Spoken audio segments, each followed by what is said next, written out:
Magandang tanghali mga kabay. So ito yung pangalawa ko na approve mga kabay. Dito DWE 200S.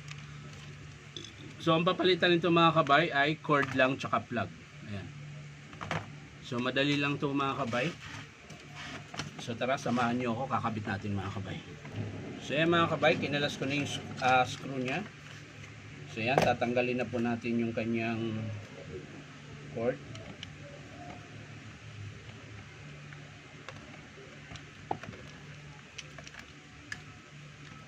So ayan mga kabay, puputulin na lang natin dito.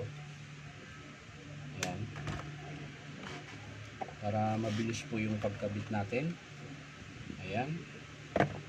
Tusok agad natin to. Yung kanyang cord. Ayan. Tapos dito.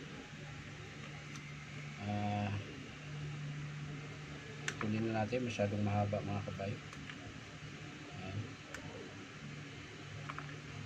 Masyadong mahaba.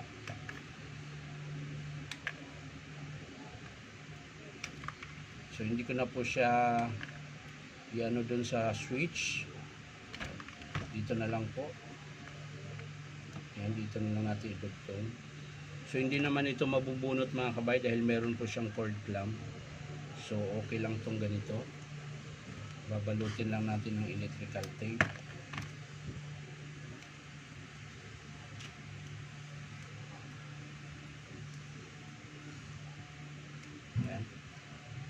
Sa kabila rin mga kabay, ganun din. Ayan. Dudugtong na lang natin dito. Tapos electrical tape. So sa mga gusto magpa-repair mga kabay, punta lang po kayo dito sa Powerman Hardware, 530 T. Alonso, Santa Cruz, Manila. Ayan. Hanapin nyo lang po yung signboard na DeWalt. So madali lang po kaming mahanap mga kabay dahil dito lang po kami sa T. Alonso, Santa Cruz, Manila. Ayan. Napagitnaan kami ng Ongpin tsaka Espeleta. Ayan. So yan mga kabay, lalagay na natin yung cord clamp nya para hindi po siya mabunot mga kabay. Ayan, sana ba yun? Kala ko nawala.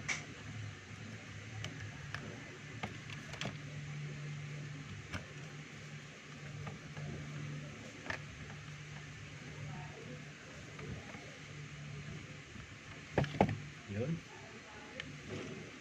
So ayusin lang natin yung wiring niya mga kabay. Ayan. So yun na po yun mga kabay. So testing muna natin kung gumagana ba ito. Ayan, sasaksak po natin.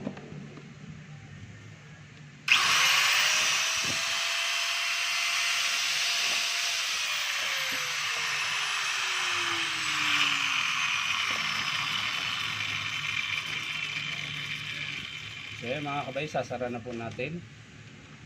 Cord tsaka clamp lang po yung cord tsaka plug lang po yung pinalitan natin. Kabit lang natin yung screw mga kabay. So testing natin ulit.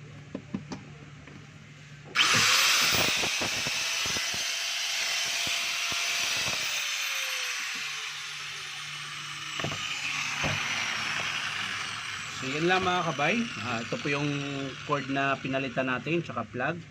So ayun mga kabay, maraming salamat sa panonood at pa-like and share na rin po. Bye bye.